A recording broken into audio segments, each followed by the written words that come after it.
नमस्कार। आज हम बात करते हैं भारत के पैरों में पड़ी जंजीरों के बारे में। वो जंजीरें, हम और आप उस जंजीर को आरक्षण के नाम से जानते हैं। आरक्षण एक मीठा जहर की तरह भारत को खोखला करता जा रहा है। जहाँ डीआरडीओ जैसे संस्थानों में 123 मार्क्स लाके, 160 मार्क्स लाके और वो कंप्यूटर के इंजीनियर बन जाते हैं, साइंटिस्ट बन जाते हैं। एरोनॉटिक्स में 1000 में से 326 नंबर मात्र से आप अगर एसटी वर्ग के हो तो एरोनॉटिक्स साइंटिस्ट बन सकते हो आप। 326 अंक वाला बच्चा क्या देश के लिए भलाई करेगा? क्या वो प्रगति में साथ देगा? आप लोग खुद समझदार हो। आरक्षण कोई नया मुद्दा नहीं है। आरक्षण आज से 100 साल पहले इसकी आवश्यकता थी। आज से जब देश आज़ाद हुआ तब भी इसकी आवश्यकता थी। पर अम्बेडकर जी ने आरक्षण को सिर्फ 10 साल के लिए लागू किया था। पर आने वाली हर सरकार ने अपने वोट बैंक के लिए वो बढ़ाते चले गए। अब जो ये आरक्षण की एक्सपायरी डेट है आने वाली 2030 में, और 2029 में इलेक्शन है लोकसभा का। हमें उस पार्टी का समर्थन करना चाहिए जो 2029 में आरक्षण में अमेंडमेंट करने के बारे में, संशोधन करने के बारे में बात करे। आरक्षण को हटाना कोई एक सलूशन नहीं है। आरक्षण को लागू रखना एक कोई सलूशन नहीं है। क्या आप अपने बच्चों का इलाज उन डॉक्टरों से कराना चाहोगे जो नीट के एग्ज़ाम में 40% मार्क्स लेके और डॉक्टर बने हैं? या उन टीचर से अपने बच्चों को पढ़ाना चाहोगे जो -10 अंक लेके गणित और विज्ञान के टीचर बने हैं? ये मामला कोई मनगढ़ंत बात नहीं है। ये 2025 में आरपीएससी राजस्थान बोर्ड में हुआ था। तो राजस्थान हाई कोर्ट ने जब इसके बारे में संज्ञान लिया और आरपीएससी को फटकार लगाई तो उन्होंने थोड़ा नियम में चेंज किया कि माइनस अंक वाला या 0 अंक वाला नहीं एलिजिबल होगा आगे प्रोसीव करने के लिए। तो मेरा कहने का सिर्फ ये मतलब है, आजकल में जो घटा है जंतर मंतर पे सीजेपी ने जो किया है, प्रोटेस्ट किया है, अच्छा किया है, बहुत अच्छा किया है। मैं सीजेपी का सपोर्टर नहीं हूँ, ना मैं उसका विरोधी हूँ। इस बात पे एक छोटा सा मैं आपको वाकया सुनाता हूँ। एक बड़े बुजुर्गों की कहानी है। कहानी कुछ इस प्रकार है कि एक बार एक राजा अपने प्रजा में निकलता है, शहर में निकलता है। तो वो देखता है कि एक गली में काफ़ी सारे भिखारी भीख मांग रहे थे। तो राजा ने अपने मंत्री को बोला कि ये भीख क्यों मांग रहे हैं। उनको बुलाया गया राजा के पास। वो बोले जी हमारे पास कोई काम धाम नहीं है, हम भूखे हैं, तो हम मांग के खा पी लेते हैं, गुजारा कर लेते हैं। तो राजा ने बोला कि आज से मेरे राज्य में कोई भीख नहीं मांगेगा और मैं सबके लिए भत्ता दे दूँगा। तो राजा ने भत्ता लागू कर दिया। तो उनके देखा देखी काफ़ी सारे लोगों ने, जो कामगार भी थे, जो योग्य भी थे, वो भी फ्री का खाने के लिए आराम से बैठ गए और राजा से भत्ता लेने लगे। हुआ कुछ टाइम बाद राजा की लड़की बड़ी हुई और शादी योग्य हुई। पर राजा के राजकोष में धन नहीं बचा था, क्योंकि वो तो उसने भत्ते के रूप में अपनी प्रजा को बांट दिया था, उन निकम्मल लोगों को जिन्होंने अब उसको अपना हक मान लिया था। तो राजकोष कम हुआ तो राजा चिंता में थे। राजकुमारी ने पूछा कि पिताजी क्या बात हुई, आप चिंता में क्यों? राजा बोला कि बेटा आपकी शादी है और शादी की में खर्च करने के लिए मेरे पास पैसे नहीं है, राजकोष खाली हो गया है। तो राजकुमारी ने बही खाते मंगाए। बही खातों में देखा कि खर्चा कहाँ हुआ। खर्चा, सबसे अधिक खर्चा जो हुआ था वो जो गरीबों को भत्ता दिया जा रहा था भीख ना मांगने के लिए, उस पर सबसे ज़्यादा खर्चा हो रहा था। तो राजकुमारी ने बोला कि ये भत्ता आज से बंद किया जाता है। तो अगले दिन जितने भी भिखारी थे उस नगर के, वो सारे राजमहल के बाहर आके खड़े हो गए और बोले कि क्या राजा अब हमारा हक मार के अपनी बेटी की शादी करेगा? तो ऐसी ही कुछ हालत आज अपने देश में हो चुकी है। जो अम्बेडकर जी के दिए हुए इस उपहार को अब अपना हक मानने लगे हैं। अगर आप में काबिलियत है तो आप डॉक्टर एपीजे अब्दुल कलाम भी बन सकते हो। अगर आप में काबिलियत है तो आप लाल बहादुर शास्त्री जी भी बन सकते हो। आप में काबिलियत है तो आप सुभाष चंद्र बोस जी भी बन सकते हो, जिसने अपने देश से अंग्रेज़ों को भगाने का महत्वपूर्ण काम किया। ये मुद्दा अलग है कि उस समय सुभाष जी की वजह से अंग्रेज़ गए, गांधी जी की वजह से अंग्रेज़ गए, क्या था क्या नहीं था, वो एक अलग मुद्दा है, उसके बारे में फिर कभी बात करेंगे। पर आज जो मुद्दा है वो यही है। अब अंग्रेज़ों की बात हुई है तो मैं आपको बता दूं कि 1882 में पहली बार आरक्षण की मांग उठी थी ज्योतिराव फुल्ले द्वारा। उस समय हस्टन कमीशन करके एक जर्नल आया थे। हस्टन कमीशन ने एक लॉ बनाया सेपरेट इलेक्टोरेट करके। मैकडोनल्ड, जो ब्रिटेन के पीएम थे मैकडोनल्ड, उन्होंने लागू किया। उसके तहत ये था कि जो व्यक्ति जिस भी धर्म और जिस भी कास्ट का है वो उसी धर्म और कास्ट के आदमी को वोट कर सकता है। पर इसका विरोध गांधी जी ने किया और गांधी जी ने इसका विरोध किया तो उनको जेल हुई। जेल में उन्होंने आमरण अनशन किया, पूना की जेल में। तो इस बिल के पक्ष में थे डॉक्टर भीमराव जी।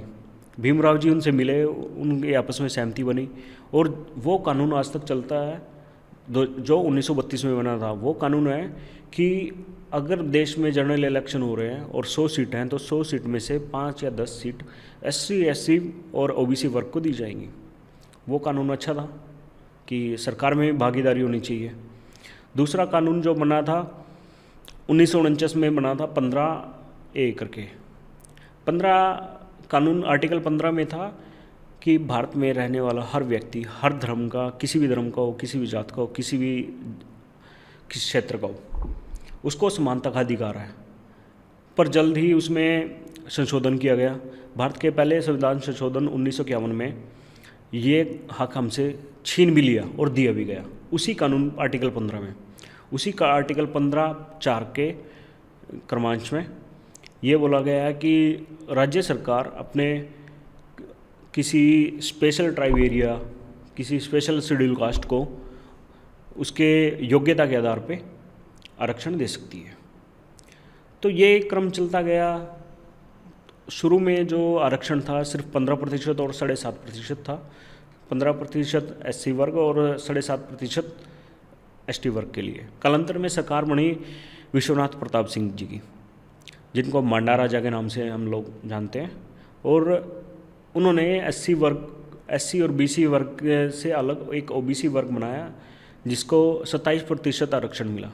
और वो 27% आरक्षण मंडल कमंडल करके एक आयोग था, उसकी सिफारिश पे किया गया। उस समय देश में लगभग 200 से ज़्यादा विद्यार्थियों ने आत्मदाह किया और 70 से ज़्यादा लोग गोलियों के शिकार हुए सरकार की। उसके बाद राजस्थान में गुज्जर आंदोलन हुआ जो आरक्षण के लिए हुआ, उसमें 70 लोगों की जान गई। उसके बाद या उससे पहले, एग्जैक्ट याद नहीं, उससे बाद या उससे पहले ये कंफर्म नहीं है, पर मराठा आंदोलन भी हुआ जिसमें 19 लोगों की जान गई। और जो हालिया में घटित हुआ था हरियाणा में जाट आंदोलन, वो भी आरक्षण के लिए हुआ था, जिसमें 30 व्यक्ति शहीद हुए। मैं शहीद इसलिए बोलूँगा उनको कि वो अपने समाज के बच्चों के लिए लड़े, और जो लड़ेगा वो शहीद है, जो अपने हक के लिए लड़ेगा वो शहीद है। तो उन्होंने अच्छा किया बुरा किया वो बात नहीं है, उन्होंने आवाज़ उठाई वो बड़ी बात है। पर अब हम सबको एक आवाज़ उठानी है कि 2029 तक जो सरकार आरक्षण के बिल में संशोधन के लिए तैयार हो, हमें उसका समर्थन करना है। ये CJP, आप, भाजपा, सपा, कांग्रेस, ये सब मलाई खाने वाले लोग हैं। आपसे हमसे इनको कोई मतलब नहीं है। इनकी राजनीति चमकनी चाहिए।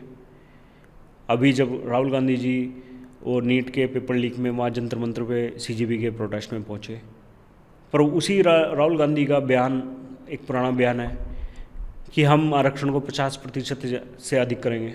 पर ये थोड़े से कानून चेंज करने की हिम्मत भाजपा ने 2019 के लगभग की थी, पर उसका परिणाम उनको उसी समय आने वाले इलेक्शन, बिहार के इलेक्शन में उनको मिल गया, जहाँ पे सरकार औंधे मुँह गिर गई।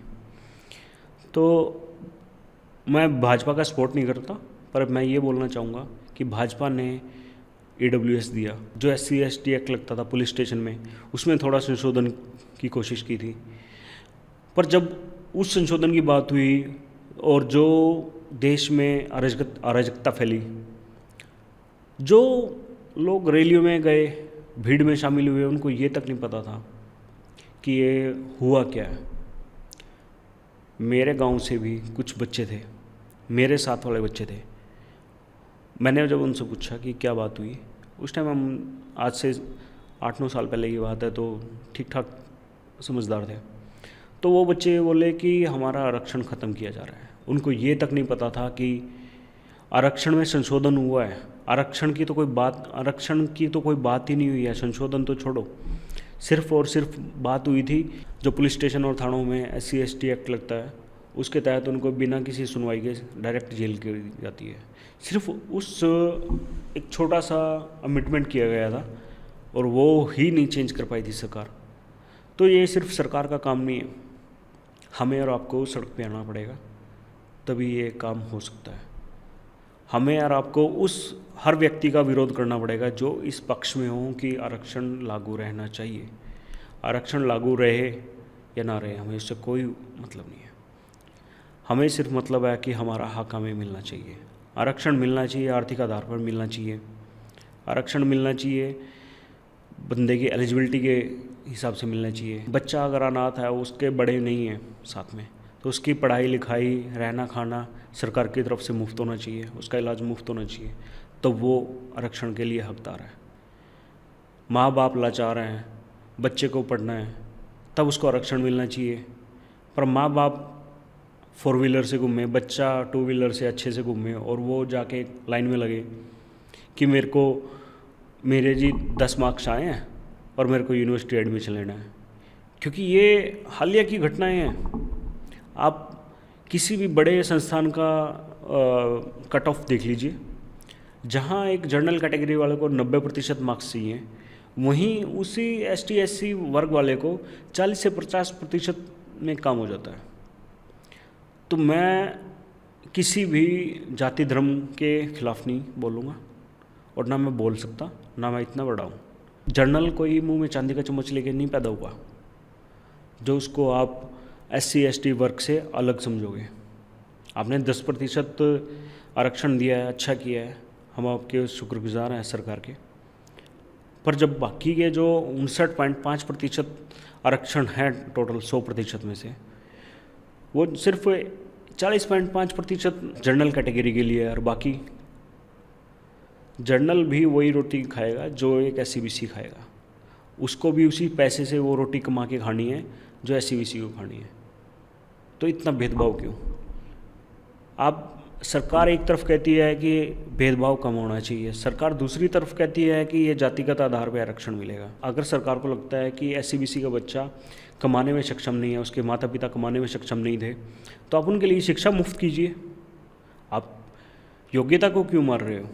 योग्यता को आप मार के अपने देश की दुर्गति कर रहे हो और कुछ नहीं कर रहे हो। धन्यवाद, आज के लिए इतना ही। जय श्री राम।